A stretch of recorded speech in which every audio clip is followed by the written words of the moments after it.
Steelers offensive coordinator Arthur Smith has a genius plan to combat the modern NFL defense. And today on Steelers Talk, we're going to be breaking down what Arthur Smith's plan is for the Pittsburgh Steelers offense this year and why it could completely turn things around for the Steelers offensively in 2025. Before we get into the content today, get down there in the comment section and let me know, what is your confidence level in Arthur Smith as this team's OC? Put it on a scale of 1, meaning no confidence at all, he stinks, to 10, being he's the best offensive coordinator in the league. Let me know what you guys think to kick off today's show. So the first thing that I want to talk about on today's program, guys, is the modern NFL defense. What it looks like, what are the core tenets of it, and then what is kind of the weaknesses of it. So we'll start here with the personnel. And the modern NFL offense, or defense, I should say, is out of nickel. So 4 down linemen, 2 linebackers, and 5 defensive backs. They usually go with a 4-2 defensive front with 4 down linemen and then 2 off-ball linebackers.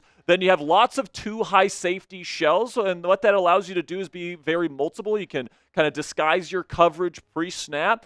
Then also a lot of man-match coverages. This was really a response to Sean McVay and a lot of the flood concepts and the play-action stuff that he did in his early years in L.A. Defenses adjusted to have man-match principles that were made popular by Nick Saban and Bill Belichick. Then you got the post-snap coverage rotations, and this has been the latest wrinkle introduced by Mike McDonald and his disciples, where you show one thing before the snap, then you rotate to something either right before the snap or after the snap has happened, and you kind of do that to confuse opposing quarterbacks based on the pre-snap look that you show. And then when it comes to getting after quarterbacks, instead of the traditional just try and go after quarterbacks, a lot of defensive coordinators throw a lot of exotic blitzes, simulated pressures where they send 4, but they put extra guys out in the coverage, but it looks like that they're sending extra guys. There's a lot of very different things that different defensive coordinators do in the NFL today, and because of that, it makes it a lot harder to pass the football, which is why the run game is making a major comeback in the National Football League, where a lot of the best offenses in the league today are the ones that can run the football. And the reason why that is because of the lighter defenses that the modern NFL is putting out there, because of all the 11 personnel and all the speed and all the passing that has dominated the NFL over the last 2 decades. The response from NFL defenses is to match that speed, get lighter, and defend the pass with 2 high safety coverages. But of course, that means 1 less person in the box. That means less mass on the field, which means the teams that can run the football are the most effective in the game. So stay with me here, okay? I've got some numbers to prove this. Okay, 8 of the 10 best offenses in the NFL last year, according to expected points added, that is EPA, were also top 10 in rushing EPA. Those teams last year, the Philadelphia Eagles, the Baltimore Ravens, the Buffalo Bills, the Washington Commanders, Detroit Lions, Tampa Bay Buccaneers, Arizona Cardinals, and Green Bay Packers. Just think of all the running backs that are on those teams. All right, Saquon Barkley, Derrick Henry, James Cook, Jaden Daniels is kind of like a pseudo running back for the Washington Commanders. Jameer Gibbs, and David Montgomery in Detroit. You got Bucky Irving there in Tampa Bay. James Conner there in Arizona, and then of course Josh Jacobs in Green Bay. So they have excellent run games, which is why they were able to get in the top 10 in EPA last year. And then the 2 teams that didn't have top 10 EPA rushing numbers last year, the Cincinnati Bengals and Kansas City Chiefs, guess what? They have Patrick frickin' Mahomes and Joe Burrow, elite quarterbacks. So unless you have a bona fide elite starting quarterback, if you want to have a top 10 offense in the modern NFL, you got to be able to run the football. And Arthur Smith absolutely understands this, and that is his philosophy. He wants to run the piss out of the football, all right? We saw that last year with the Pittsburgh Steelers, and he wants to counter the lighter defenses that we are seeing in the NFL today, centered around a bruising run game similar to what the Philadelphia Eagles did last year with Saquon Barkley. And Art did, to his credit, he did try to implement this run-heavy approach last year with Najee Harris, Jaylen Warren, and that configuration of the Steelers' offensive line. And he likes to put a lot of multiple tight end sets out there as well. He likes to go to 12 and 13 personnel, which means 2 and 3 tight ends on the field at one time. Compared to 2023, where the Steelers ran around a quarter of their plays from 12 and 13 personnel, in 2024, it was a 19-point increase. So Arthur Smith uses 12 and 13 personnel, which is 2 and 3 tight ends on the field at a given time, more than just about any other offensive play caller in football, and he wants to have that ground and pound run game to be able to combat these lighter defenses that we're seeing in the NFL. But like I said, guys, even though they definitely tried to be run heavy, they had the 6th most rushing attempts per game. They were top 5 in rush attempt percentage last year. You didn't really see the results, right? 25th in yards per attempt, 24th in EPA, and 28th in success rate. So even though they tried to be a good rushing attack, they didn't really have the personnel up front in the offensive line, and frankly, the running back room either. Najee Harris, in my opinion, was not a very good fit for what Arthur Smith wanted to do here with the Pittsburgh Steelers, and it didn't make it any better that the run blocking, both from the offensive line and then also the tight ends, just wasn't up to snuff. Now, when it comes to Najee, I don't think he's a bad player. I think he's a pretty decent power back at this point in his NFL career. He's just not an outside zone rusher, and that is something that is Arthur Smith's bread and butter. It's been his bread and butter since Derrick Henry led the league in rushing back in 2020 with Arthur Smith at offensive coordinator in Tennessee. And even though, Najee Harris is kind of built a little bit like Najee Harris, wears the same, or than Derrick Henry, wears the same number, he's not Derrick Henry. He's just not. He doesn't have the same explosiveness. You can see that with his numbers. He wasn't a very explosive rusher with the Pittsburgh Steelers. But, the new running back here in Pittsburgh, Kaleb Johnson out of Iowa, was arguably the best outside zone rusher in college football last year. He's got fantastic vision, that ability to put his foot in the ground when he sees a lane opening up, and then just explode through that whole pause is unbelievable. When he gets to the second and third level, he was listed at over 22 miles per hour last year, multiple times with the Iowa Hawkeyes. That is elite breakaway speed, which is conducive of like a 4.3 runner if you can get up to 22 miles per hour. And at his size, like 230 pounds, that is a big boy running at that speed. He is definitely tough to bring down, and the Pittsburgh Steelers know that, and that's why he might end up being the steal of the 2025 NFL Draft this year. We break down Kaleb Johnson's game and why I think he's going to be absolutely fantastic in year one of Arthur Smith's offense here. You can check out our Kaleb Johnson spotlight video after you check out today's video.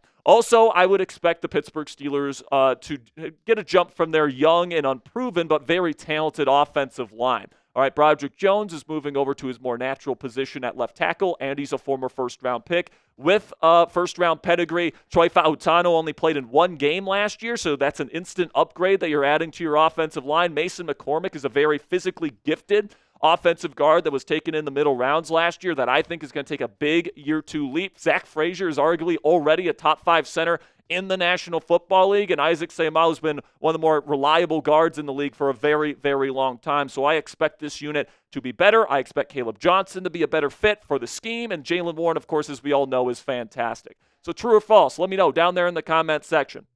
The Pittsburgh Steelers will have a top 10 run game in the league in 2025. Simply give me a T for true or F for false down there in the comment section for today's pinned question. YouTube's going to throw you an ad break here in just a couple of seconds, and when that happens, take advantage of that time by typing T for true or F for false.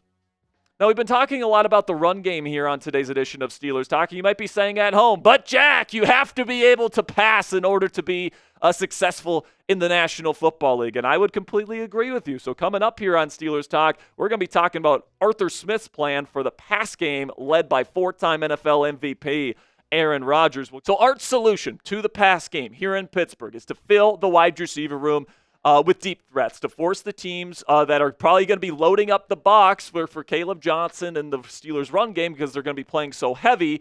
They want to counter that with speed on the perimeter. So pretty much what the Steelers want is they want to go heavy close to the line of scrimmage so that they can have that ground and pound run game, but then they also want the speed and the deep threat ability on the outside and on the perimeter so that if they do go heavy and if they do load up the box, they can punish a defense deep down the field, which is one of the reasons why they went out and got a big-time deep threat like DK Metcalf this offseason. And then Mike Tomlin, the head coach's special ingredient that he brings into the passing game here is he really values quarterbacks that protect the football. You guys can take a look at the 2 quarterbacks that the Pittsburgh Steelers have brought on, the 2 veterans that they have brought on the last 2 years and where they ranked in turnover-worthy play percentage last year, according to Pro Football Focus. Russell Wilson was 3rd with just 1.7% of his plays being turnover-worthy. And then Aaron Rodgers was top 5. Also, Rodgers, by the way, best touchdown to interception ratio in league history and the lowest interception percentage in league history. Both of these guys are supremely good at protecting the football, and Mike Tomlin, as we know, likes to take the football away,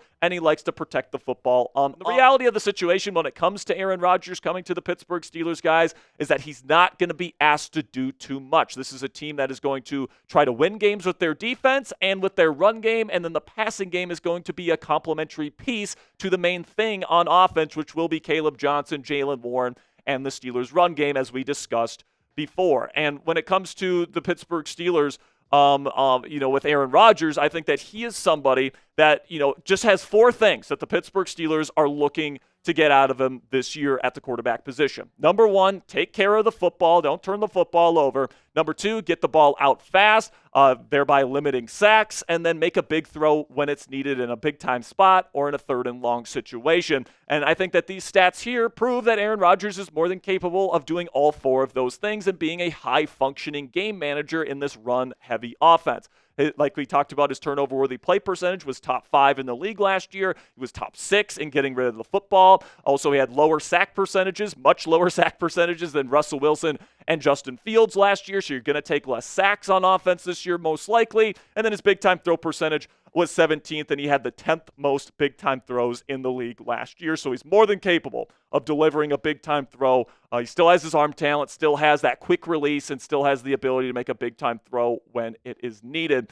And plus, I think that, Pittsburgh is expected to add another wide receiver here. So, you can take a look at what the Steelers have right now. Obviously, DK Metcalf is their big piece right now. Apparently, Calvin Austin III has had a very good offseason, and he played pretty darn well last year. I think he's massively underrated. Roman Wilson was a third-round pick this team really believes in as a slot technician. Reminds me a lot of Randall Cobb, by the way, someone that Aaron Rodgers really worked well with. And then Robert Woods you bring in as a depth piece. But I do think that the Steelers still need to add another wide receiver, and I think they will before the start of training camp. These would be probably the 5 most likely candidates that I would say keep your eye out for. Romeo Doubs has a connection with Rodgers. Amari Cooper. Rodgers has definitely complemented his game in the past. Keenan Allen is another big body route runner that the Steelers could consider. And then, according to some reports, the Steelers have inquired about speedy receiver Trey Palmer from the Buccaneers and Dontavian Wicks from the Green Bay Packers as well. A couple of younger options to consider for the black and gold. And my take on the Steelers offense this year, guys, is that especially if they can add like an Amari Cooper or Romeo Doubs to this offense,